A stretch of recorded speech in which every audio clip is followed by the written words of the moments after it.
Scroll. Good. You've seen it. Sharon? May 11th, 2017, Planning Commission meeting. I'd like to welcome everyone to the Planning Commission meeting this evening. We have a number, excuse me, of items on the agenda, consent agenda items. And before we move too far, I want to just indicate that there are some amendments to the agenda. There are some other items to be entered under other business. There's a road sign application for 51 Center Road and a unspecified use application for 51 Center Road also that we'll get to at the end of the application. And Jules on the green one, Commonwealth Ave, that I just put before you. Yes, so a fire pit request. So we'll hit that under other business. And just a reminder for the items that we have under the consent agenda, I'm going to swear folks in, and then we're going to open the public to be heard portion of the meeting up. That is where anybody from the public or the Planning Commission will ask questions or enter comments about items on the consent agenda of which we have 3. We have a site plan amendment for Limoges Properties proposing to repair the upper and lower porches at 607 Dalton Drive in the Historic Preservation Design Control District. We have a final plan amendment, minor subdivision boundary adjustment at Indian Brook Properties and Brian and Amy Bigelow, proposing a property line adjustment of 2.21 acres from 9 Indian Brook Road to 66 Old Stage Road. And we have a site plan amendment for Lang Family, proposing to add an art studio, bakery, and retail space to the lower portion of the banquet barn located at 43 Upper Main Street. David. So, for the record, I'll just state that I've got a pre-existing client relationship many years back with the Limoges, where I represented them on a purchase and a sale. So if there's any reason that either the applicant or anyone feels that I need to recuse myself, I'm willing to take that in. It's been, a number of years, so. Just for clarity, is it a current business arrangement? It is not. I've had no dealings for the last, I'd say, 6-7 years. Now's the time to get him out of here if anybody wants to. In case you're stuck. Nice try, Dave. I always try, it just never works. So before we move on to public to be heard, I'd like anyone who is apt to present any commentary this evening to please rise, and I'll swear you in. If you're not going to say anything, stay sitting. If you're going to say something, now's the time to stand up. Now wait for the folks that are signing in, because they look like they might want to talk to us. Just want everybody to stretch their legs. Yeah, this is it. This is the last chance. This is the first inning stretch. So, if you're going to be presenting anything this evening, do you swear that any testimony you present this evening will be truthful to the best of your abilities? Thank you. Painless. So, we are in the public to be heard portion of the agenda. If there is anything that anybody wants to share with us about items that are not on the agenda or items on the consent agenda, this is the time. Sharon. Just to point out, for 43 Upper Main Street application, I put before you a jurisdictional opinion from V-Trans regarding condition 3. So condition 3 has been met, but I think we can leave it in there. It's just, it's been met, so Okay. for your information. Commissioners, any questions, comments on the consent agenda? Anyone from the public have any comments on the consent agenda? Then I would take a motion on the consent agenda. I move we approve the consent agenda as written and all that good stuff. Okay, we have a second? Moved by John, seconded by Ned. Any discussion?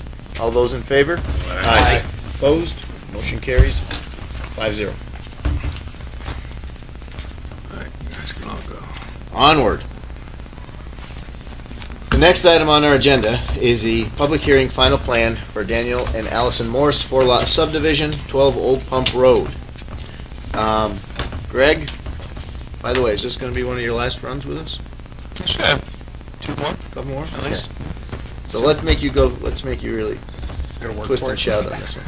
Now, if you can please give us a rundown of where we are, and then we'll go to the applicants. Sure. So this is a, Before we begin, can everybody hear? Can you see and hear okay, sir? Mr. Vigeland? Yeah, Okay. I want to make sure you can hear us. yes, I can hear you. Still, Is this,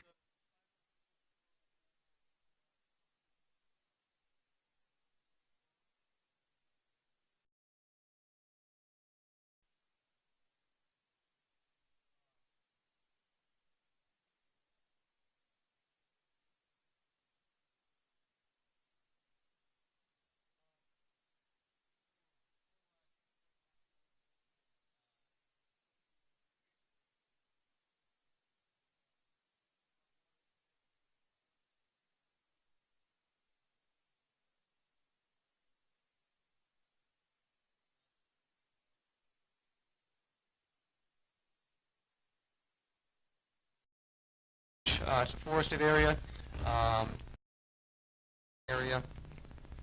in this area, wetlands down in this area. The applicant in the deer wintering area. There were some recommendations from the then. There's a recommendation in your staff report to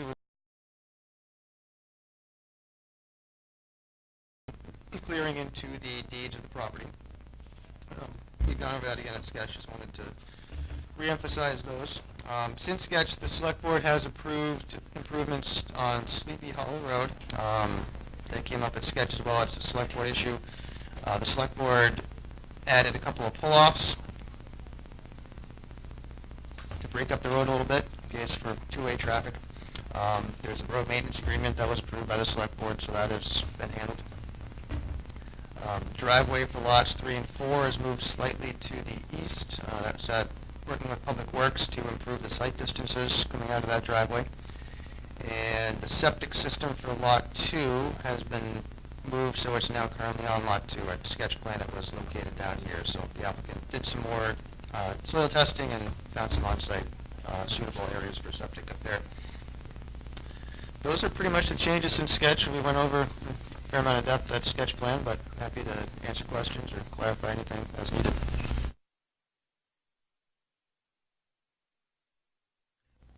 The road width, that was going back for review, or did they go back to select board? On Sleepy Hollow Road? Yeah, it was approved as a 15-foot width. It's approved up to a driveway standard, up to where the curb cut's going to be. Okay. What was it last time?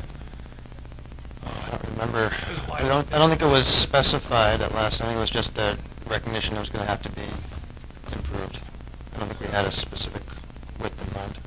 I could be wrong, but that's my memory. Okay. I thought there was some concern over the width. The neighbor at the end of the road did. Yes, one of the neighbors at the end of the road, well, the only neighbor at the end of the road, had concerns. He has a plow on his truck for a good portion of the year and was concerned that there wouldn't be enough room to get two-way traffic. Select board heard those concerns. He was at that meeting. As part of the reason, there's a couple of pull-offs. Okay, they did that instead. Okay, great, thanks. Anything else at this point? Turn to the applicant. Don't have very much. David Burke, Larry Burke, Dan Heil, Dan and Allison Morris, and Bob Rushford. It's 55.97 acres. It has one home on it that will be subdivision. At that time, we did not have restricted building envelopes, and site.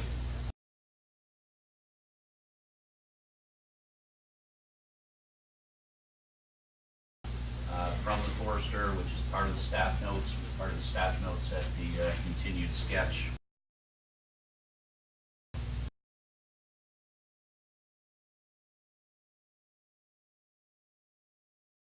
Approved. Select board was a two-step process. On March 20th, we got the second step of that process, and that's where the pull-outs came in. A lot of boiled down. And the pull-outs were kind of an additional thing that we agreed to. On April 13th, we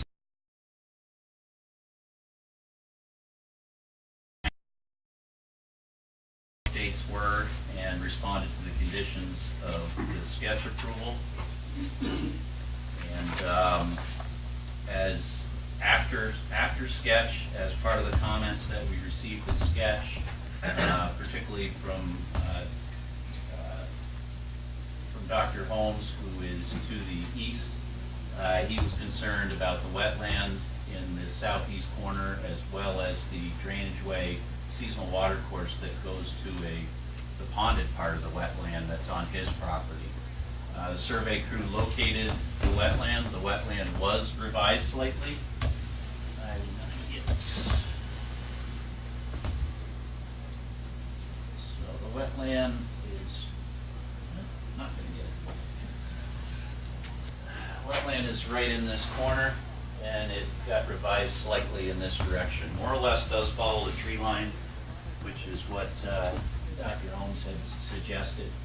I've been on the site many times, and we had an email chain, but I don't know if it made it to the board or not, but Greg was copied on it. And we let him know that, yes, we did go out there. We located it. It did move a little bit on the wetland. We show the 50-foot buffer. The closest impact is 105 feet away, so we're well away from the buffer, which is the east side of the envelope on lot 4. And then on lot 3, there was some concern about proximity to that seasonal water course.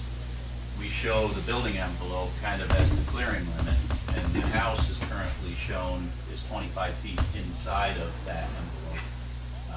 Rather than the 25 feet for the structure, we agreed that we would be okay with a minimum of 40 feet to the actual structure. And we did receive back a thank you from Dr. Holmes, and that was copied to Greg. So I think we've done what we could there. As Greg mentioned, we met with Public Works both on the location for the pullouts and the lot 3-4 driveway. At the last meeting, there was discussions about move it west, move it east. It actually is moving slightly to the east, but more importantly, Dennis is allowing the first little section to go slightly uphill, which allows the vehicle to come out at a higher elevation and improves things as much as that slight shift. Mr. Hendricks, whose driveway is across the road, was in I think maybe the one person that was saying, no, it's got to go to the east. So we did make those changes and obtain the select board approval. The staff notes look good. All the other departments are good with this proposal. I'm just going to go to the conditions because we're good with the staff notes. We're good with the conditions with the exception that we would like the board's consideration for a revision to condition 4. Greg and I just got to the point where we agreed to disagree. I recall at sketch that we talked about this, and David spoke up, and I would agree with what David said at that hearing, is that I'm fine with a condition in here being that if blasting is to occur, that it be done by a licensed blasting company. They have the licensing requirements. I don't believe the regulations or the board has the authority to go beyond that unless we offer more. But the licensing requirements dictate when pre-blast and post-blast surveys are needed. So it's not that we don't know if there's going to be any blasting, but if there is, they're going to have to abide by their licensing requirements, which are outside of the town regulations. So we'd like your consideration that condition be changed. And condition 8, at the very first part of condition 8, it's just the timing. The way it's written is it's written prior to issuance of zoning permit, where Dennis's review shows up on page 489, line 489, 490. He wants to look at it when it's constructed. He wants to come out there and okay it. And if there's any drainage improvement on the easterly side, that's what That's what his note says. So I'd like the first part of condition 8 to be consistent with line 489, 490. Do you have proposed language? Yeah, if the board agrees exactly what line 489, 490 say, it's just, when does it occur? Well, the And first, best time to look at it is when it's built, before he says, yes, it's good. He So- wants to see it.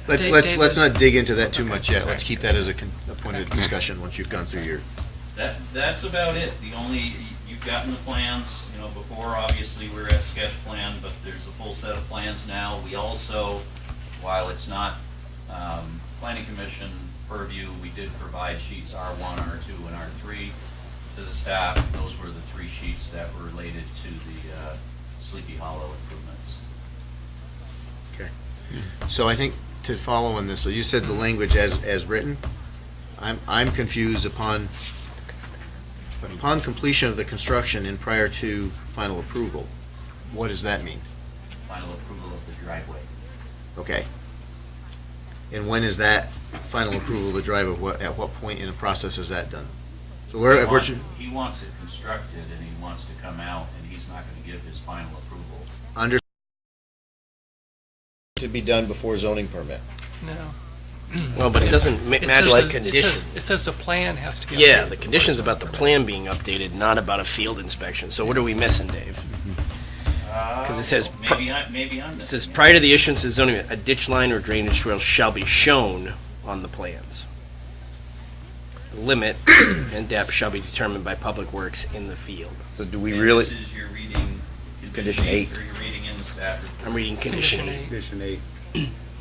so I'm not sure that we have something to fix. Yeah. And so I'm just, Okay, let me look at 489, 490. I may be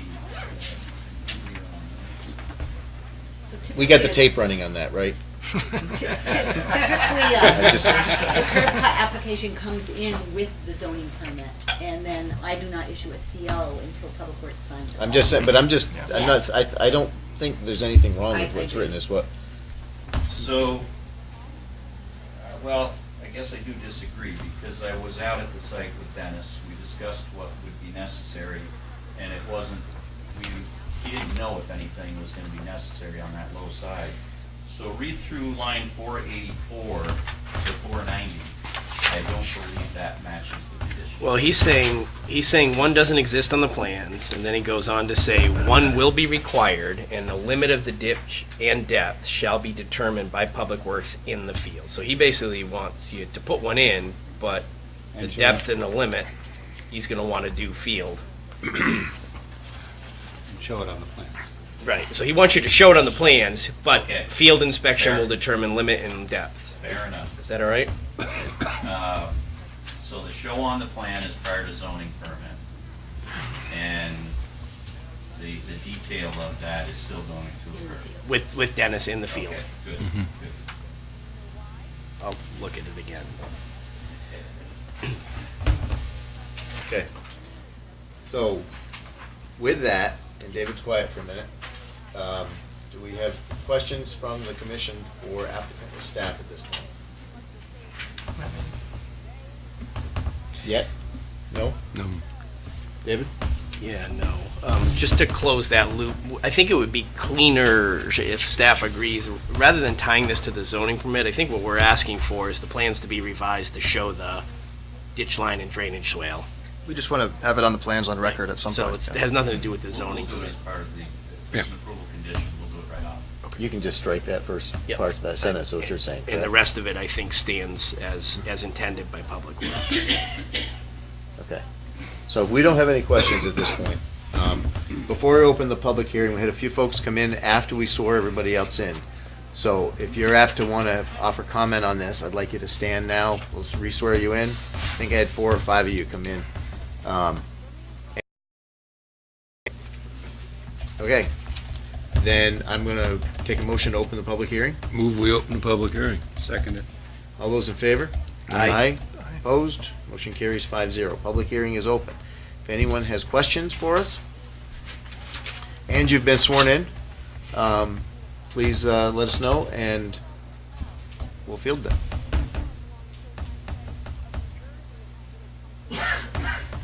All right, before we close the public hearing, are we prepared to go for a motion, or do we have items to discuss at this point? I think I agree with Dave on item number 4, the blasting. We're asking for a little bit more than what, is really in our scope, and as long as we say that, and should blasting be required, it be done in accordance with all state permits and licensing. And I think that's really all we have to say. I'm not sure exactly what that entails, but I'm not worried about it. That's another profession, and that's for them to follow. Okay. John, you're about to. Well, I was just, Greg, do you agree with, there seems to be some kind of contention about that condition. What's up with that? So David has told me, and I'll take his word for it, that a licensed blaster submits a plan that does require pre-blast surveys. That's been the case in the plans I have seen, but we've also asked for them in the past just to clarify that. I'm not an expert on blasting, so I can't say that it's absolutely in every single blasting plan. I think David says that it is, but it's also. I'm not an expert either, that's why I want you to tie it to the licensing, but the licensing requires, proximity to something when a pre-blast survey is needed, when a post-blast survey is needed. And So I see it same as, state police.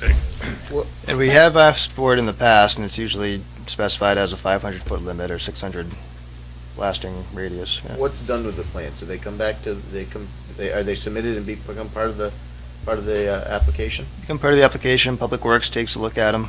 So maybe that's what we need to say. The blasting plans are submitted for Public Works, and I would add that sometimes there's abutters that might fall outside that limit who are in the audience who have concerns, and at the meeting, the applicants either agree to add them in, even though it's outside, or they agree to work with the blaster. So I think it's just a Public Works review of it doesn't hurt.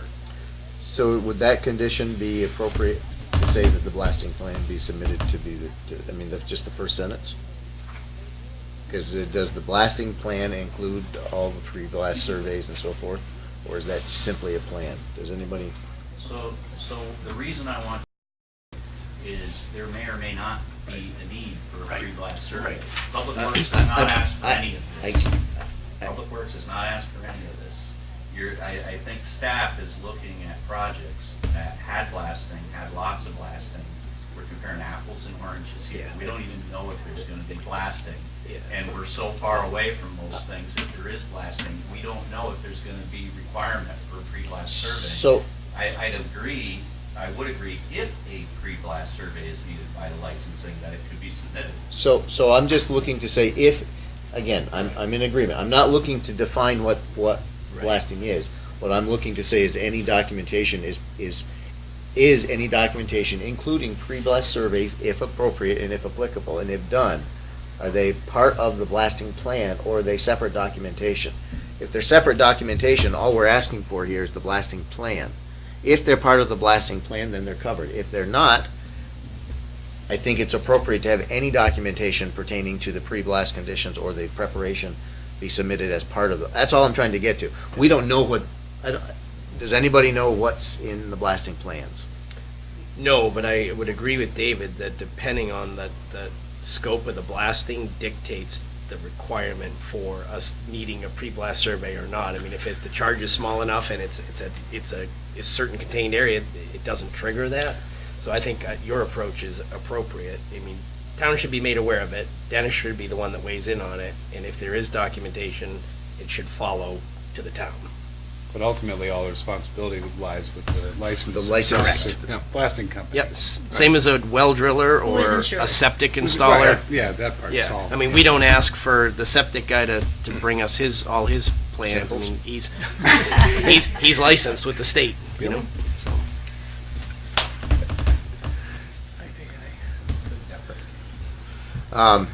Okay. I mean, I think we're all, it sounded like we're all, I don't know, Tom, you haven't chimed in, but it sounds like we're all in similar.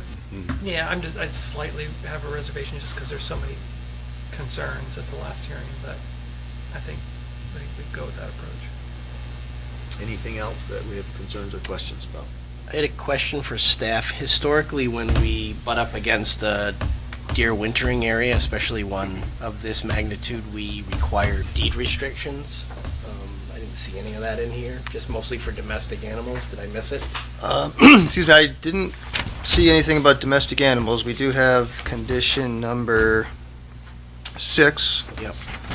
Um, So that, Recommends that building envelopes be marked on site, where is it? I think it's so building, often, sorry. go ahead. yeah, so I got all that. So oftentimes what we do is we have something in there about having the leash dogs, and I mean, I don't know if the state's still recommending that as part of the standard, to put owners on notice that you're in a deer wintering area, and then to also remind them that, to keep pets. I mean, it's a pretty big area, so I'm not concerned about it, just it's something we've done historically. Yeah, no, we have done it in the past, and it slipped my mind here. Yeah, I was looking more at the forester's recommendations, but It's in condition 6, it's the part about the comply with management guidelines in deer wintering areas of Vermont, that whole policy, which does include So- leash dogs. So that will trigger a deed restriction for leashing. I don't know that that's the way you have it written now, but condition 6 will be, it'll have to, it says the property covenants, so it's gonna have to be in the legal documents, whether it's a deed or something referenced from the deed.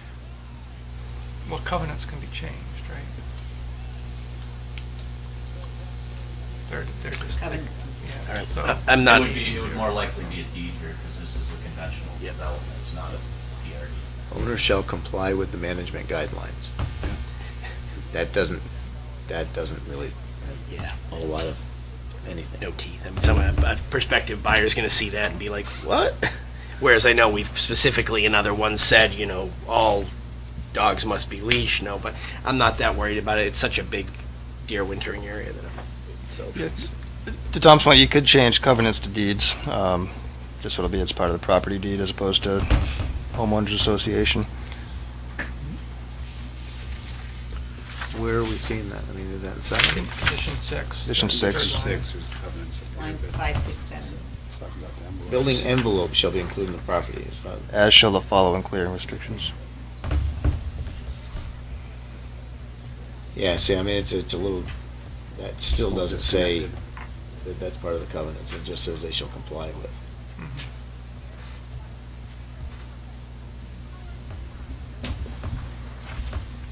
So he's suggesting to change covenants to deed because it's not a PRD. Yeah. So while this is, I'm just going to take a look at the guidelines real quick while you guys are batting this around. Any other items of consideration at this point? Greg, Sharon, nothing? Ned, thoughts on this? Tom? Sorry, Dave, we didn't buy any time. No, you're really not So helpful. I'm going to stretch this a little bit by asking for a motion to, one last trip to the audience. And I'll take a motion to close the public hearing. Move we close the public hearing? Second. Moved by John, seconded by Ned. All those in favor? All right. Aye. Opposed? Motion carries 5-0. Public hearing is closed. Good enough time? You good, Dave? Yeah, probably not. It's not clear. Right. Yeah, I don't think it's a big deal. I'm good with it. All right, so are we prepared for a motion at this point? I haven't heard a lot of changes at this stage. Tweaking 4, potentially 6. What was the tweak on 4 again? We're just gonna say, Last thing she planned to just stop it after the first sentence. Yeah. I would keep the last sentence too. Yep. Oh, come on. You want to do it? All right, you want me to do it? Yes. All right, I'd like to make a motion, we approve the permit, the application for Old Pump Road. The following changes: condition 4, strike the second sentence. And condition 6, replace covenants with deeds.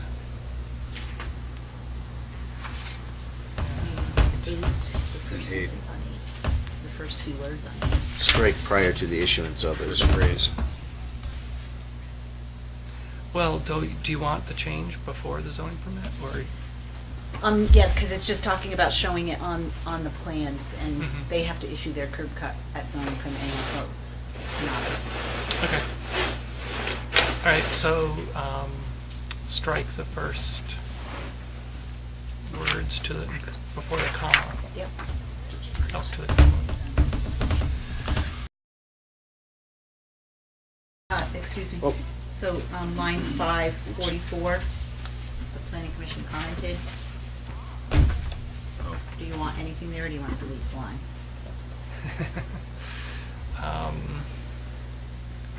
Didn't really, We didn't offer any real yeah. commentary Yeah, tonight. so I'd so- say delete the line. And John, you're seconding that? I'll second that. Moved by Tom, seconded by John. Any additional discussion? All those in favor? Aye. Opposed? Motion carries 5-0. Couldn't find, Yeah, you can make it. You want it? I couldn't find Okay. it specific on dogs. I found something by the extension. Thank you. I personally think it doesn't really matter. So, I'm gonna ask for a motion on the minutes of 4:27. I move we approve the minutes of 4/27, 2017. Second? Before we go through these page by page, will anyone have corrections to the minutes? Not I. No. And I would ask for, to approve a vote. All those in favor of the minutes as written? Aye. Aye. Opposed? Minutes carried 5-0. Kinda like doing it like that. Okay, Sharon's gotten 1,000 lately. we have, other business. We have the Center Road sign application. So you received it on the FTP hopefully. Yep. The revised diagram was to take out a cow.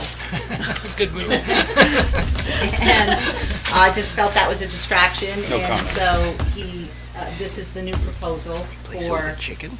the facade sign, and this is the menu sign that he is proposing. So I'm looking to see if you want to allow me, because it's in the Business Design Control District, to sign off on the application, or if you have any objections to. Where are the signs located again? So it's on this one will be facing Saybrook Road, Yep. and this one will be right when you walk up to the window. And they meet the size restrictions. And it meets, yeah, Okay. sorry, I showed you that Yeah. as well.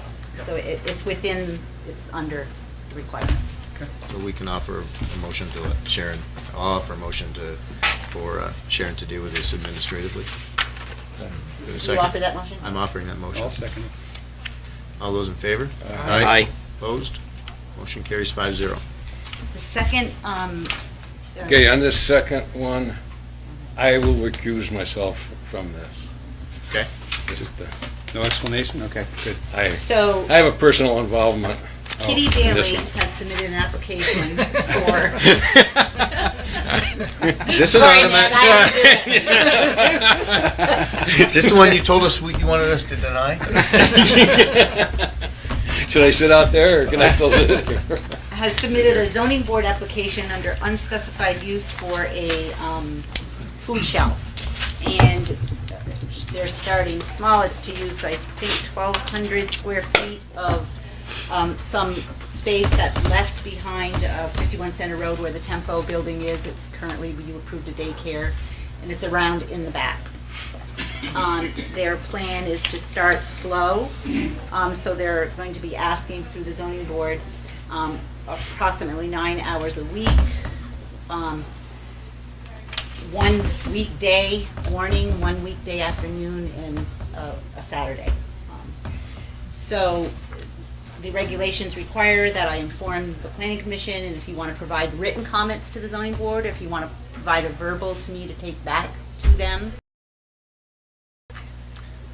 Sounds good. Because this is out of our normal process, I want to make sure that on these change of uses that applicants are dealing with the state in terms of state fire marshal and state code? Because any of those changes... That will be part of the Okay. ZBA review. Perfect. What use does this fall under? Unspecified use. Just unspecified. Right. Okay. Is that like not on your table? Do we, if we're in support of this, then we can have a motion to offer our support to for this application to the ZBA. Is that the motion? Second. Yes. All those in favor? Aye. Opposed? Done. Ned, you're back. The last one You're on, is Jewels on the Green, 1 Commonwealth Avenue, is proposing to put a gas fire pit, and I just put this before you this evening, on their patio, and it's circled as to the location. It's a minor, they've met with I've reached out to the town fire chief, and they have reached out to Chris Boyd from the state. So they will have to adhere to all the state requirements of that. I'm not feeling it rises to the level of a consent agenda minor site plan application, but since the planning commission sometimes we'd like to see everything, I thought best to just run it by you, and you can proceed that way should you so desire. No issue. Otherwise, we'll just do it with the building I permit. think, David, did I just hear you offer a motion to let Sharon deal with this administratively? So moved. Second. Moved by David, seconded by Tom. All those in favor? Aye. Opposed? Motion carries 5-0. That's all I have. Can I ask a question? Do we have a color scanner on our machine upstairs? Yes. Is it possible to either force the applicant or for us to scan? I found it hard on the consent agenda item to see the pictures for the Limoges application. They came in black and white, Okay. and I'd put it on the applicant yeah. now, and Yeah. your stuff, I mean, matter of fact, staff shouldn't even be scanning. I mean, there are some people I know that are gonna need help, but when we're dealing with professionals, we should be putting it on the applicant to say materials electronically, color photographs for, you know. Yeah, let them know that we don't, we do everything electronic. It was I couldn't, It was tough. tough if possible. I mean, thankfully, I've driven by it and saw the sticks standing there for the last 6 weeks, but I was like, oh, it'd be nice to see the photos. Anything else? Ned? Yeah, the thing that, we talked about a little bit before, Dana and I were at a regional planning presentation yesterday, and one of the things they talked about was Act 69, which involves the Vermont Residential Building Energy Standards, which just requires new buildings to be built to certain energy codes. And the idea we kicked around is, should we, when we're approving various residential projects and all, reference this energy standard, which is basically, at this point now, it's sort of a self-policing thing, only that, that the builder verifies all the components, but it does put the builder in a certain spot, because if it comes out later and finds out that he hasn't done some of that, the potential buyer or the homeowner has some recourse.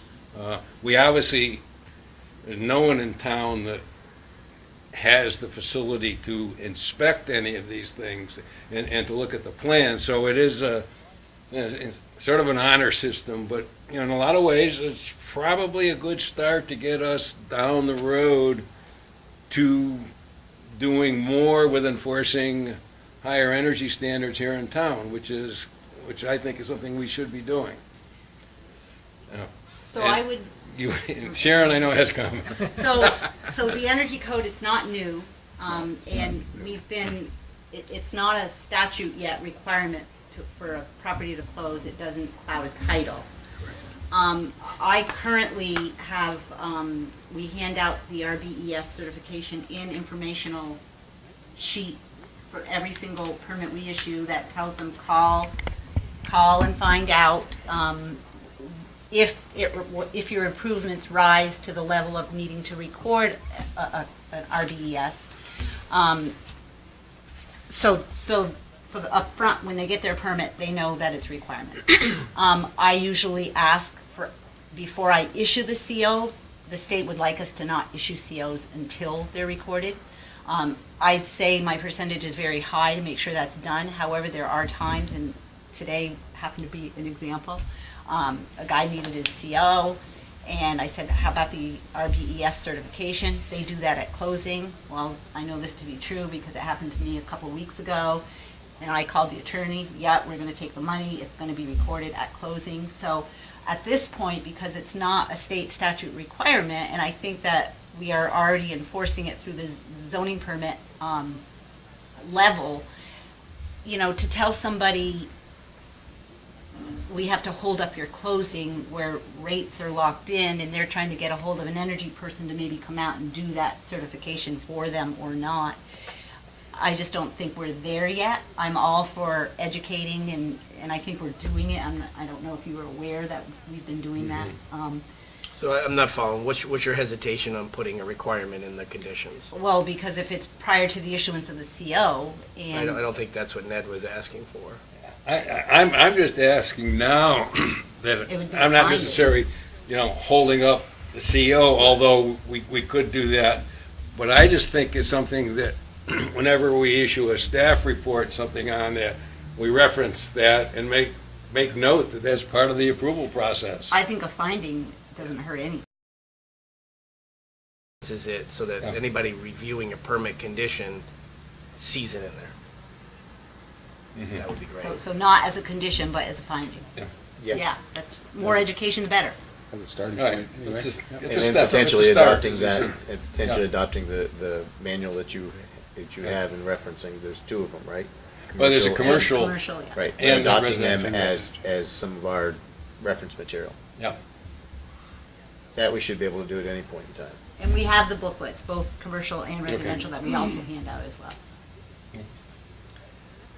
So does Efficiency Vermont produce a report for each project they're involved in? I don't have the answer to that, No. but they do ask us every year, how many RBES have we issued? So they're tracking something. Mhm. Like 90% of the properties that I transfer don't have a certificate. It's a very high number. Every project we do now has one. Yeah, well, you're a good builder. Yeah, you have to. I mean, it's just, yeah, it just hasn't, yeah. So do you want a couple of us to come up with proposed language, or does staff want to take a shot at that? I think we can create Mm. something.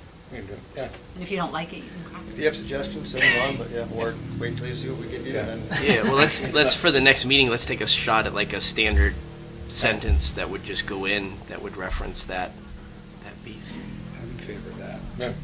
Okay. What do you guys think about requiring Efficiency Vermont report for new construction? I think you're gonna get there eventually. You're just not, I don't think the state is there. I don't think that any municipality is there yet, except for maybe Burlington and maybe South Burlington. Okay, well, there's 2 in the county. My initial knee-jerk reaction from my Yeah. real estate side of things is any at time of sale inspections or requirements It's another tend, well, it tends to cause people to kind of freak out because 99% of the time they happen the day before closing. So if they have the ability to hold up a sale, I think I'd be worried. I'm all for it. Like, we have a bunch of mandatory disclosures that have to happen. But any of the ones that can hold up a sale kind of freak people But out. Efficiency Vermont does their inspection before drywall goes up. So it's not gonna be a last minute closing thing. I mean, with all these things, since we don't have, rules and regulations to do this, can we make this advice to a finding section that says you should do this, you should do that? Yeah, because it would have to come from the select board to make it. So let it be a should for now. Mhm. This is like enabling, this is staging, this is preparing people, community builders and so forth. And then we look for the next round of application updates, or when it becomes a requirement, we're already, 75% there. Here's what happens with each of these. This is just from experience. They start off well-intended. They end up adding on to the cost of buying and selling homes. And you wouldn't think it would, but I'll give you an example. So the Common Interest Ownership Act requires that anytime a home that's in a homeowners association or a condo transfers, you have to fill out a resale certificate. When that law first, I call it the old lady law, was to make sure there's no special and all that. So when that first came out, people were doing them no problem. Now, the property management companies that handle the condominiums and the HOAs are charging $150 a certificate to produce that. It takes them about 5 minutes. They get all the documents electronically, so it's added $150 to every sale. So it's like all these things start over time just becoming money grabs for, so I just throw that as cautionary. I love the idea, but 150 here, $200 there. Well, Efficiency Vermont gives you rebates, so. Yeah, I think the energy standards are pretty important. You know, the technologies have gotten really, really good, and I think we're going to get there. I don't think it'll be burdensome. I think it's just going to be part of the system at some point. Hopefully nobody will take advantage of it. But yeah, I know it's dumb for me to say that. I'm so freaking naive. But anyway, I think we're heading that way. We have been for 20 years, and it's gotten really, really good in the last 5. Yes. So, Getting a lot you know, there'll be options for grandfathering lots of properties out, and it's really just new construction. I think it's a good thing. Now, did that result in a recommendation, or was that just a discussion? I lost it. Well, I think it was a recommendation to look at some language for a Well, finding. Tom's going down a Let's go different path, yeah. Oh. Well, I think the point is, Dustin's point is, we can't really do that, so we could just say. Right, for now, we that's want where it, we're you at, know, but this we're gonna is- get there. we think I mean, you- we can do advisory, we can have, we can have in our finding section that, Efficiency Vermont should be consulted. I mean, we can make that some boilerplate language in our finding section, to both of these things, that these things should be, looked at routinely. It would be forward-thinking of us if we were to actually have a section in our staff reports that dealt with energy. We have it in our language, just somewhere, but it would be pretty neat if we pointed people to the resources, the Residential and Commercial Energy Code, Efficiency Vermont, and actually called it out, because there are people that are reading this stuff. Let's give them the tools. Well, saves money down the road, It does. as well as the environment, so. Okay. The informational information and the certs are on our web. Yeah. Okay. Yes, Paula, you had one question? My question is whether Efficiency Vermont has gotten its act together in the past 5 or 6 years, because my experience with them is you get one person out there and they say one thing, you get a different person out there, both from Efficiency Vermont, and tell you something completely different. Yeah, I think the point is that regardless of what your agency or your governing body is that's, giving you some kind of report or information, we just want to make it clear to people that this is what's important to us, whether we refer to Efficiency Vermont or, another business entity down the road that's going to help with that. I think that's what's more important. Just getting the language in there, not necessarily calling any particular place out. I agree with you on the Efficiency Vermont, by the way. Dana, did you have something? Lowe's too. Just to keep the purity of what findings are, I have just a little bit of heartburn over that, because findings are legal things, and they're supposed to represent, what all the input that comes into the planning commission, various people, what the planning commission finds to be true. And so I would hesitate to turn the findings into informational sheets, and maybe we can find another way to do what you're talking about, Dave. I mean, whip up some sort of informational sheet and mail it to people when we send in their letters of approval, but findings are a very specific thing, so. I've had so many lawyers talk to me about findings over the years. All right. Good for now. Good Take for a now. motion. Move we adjourn? Second. Moved by John, seconded by Tom. All those in favor? Aye. Opposed? We are adjourned. 7:20. Ooh. Not bad. Okay. Wait, slow. Speak for yourself, right? Exactly. We know not what you say. It's not that we don't understand you. We don't listen. We don't dare.